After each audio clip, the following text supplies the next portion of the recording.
بسم اللہ الرحمن الرحیم۔ شروع اللہ کے نام سے جو بڑا مہربان نہایت رحم والا ہے۔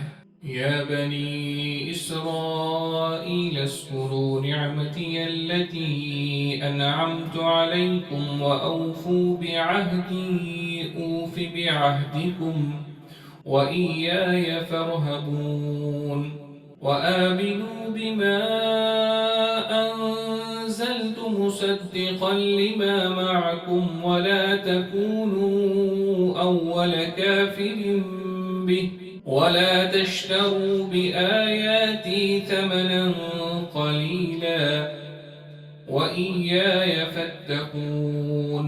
اے یعقوب کی اولاد، میرے وہ احسان یاد کرو جو میں نے تم پر کیے تھے، اور اس اقرار کو پورا کرو جو تم نے مجھ سے کیا تھا۔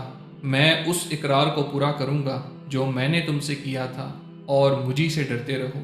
اور جو کتاب میں نے اپنے رسول محمد صلی اللہ علیہ وآلہ وسلم پر نازل کی ہے، جو تمہاری کتاب تورات کو سچا کہتی ہے، اس پر ایمان لاؤ اور اس سے منکر اول نہ بنو، اور میری آیتوں میں تحریف کر کے ان کے بدلے تھوڑی سی قیمت نہ حاصل کرو، اور مجھی سے خوف رکھو۔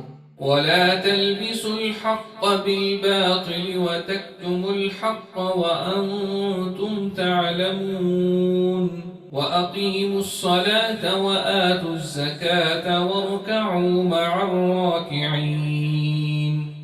اور حق کو باطل کے ساتھ نہ ملاؤ، اور سچی بات کو جان بوجھ کر نہ چھپاؤ، اور نماز پڑھا کرو اور زکوٰۃ دیا کرو، اور خدا کے آگے جھکنے والوں کے ساتھ جھکا کرو۔ أتأمرون الناس بالبر وتنسون أنفسكم وأنتم تتلون الكتاب أفلا تعقلون واستعينوا بالصبر والصلاة وإنها لكبيرة إلا على الخاشعين الذين يظنون أنهم ملاقو ربهم وأنهم إليه راجعون۔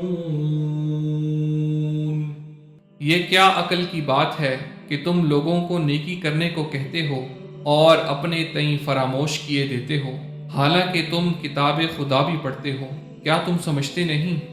اور رنج و تکلیف میں صبر اور نماز سے مدد لیا کرو، اور بے شک نماز گراں ہے مگر ان لوگوں پر نہیں جو عاجزی کرنے والے ہیں، اور جو یقین کیے ہوئے ہیں کہ وہ اپنے پروردگار سے ملنے والے ہیں اور اسی کی طرف لوٹ کر جانے والے ہیں۔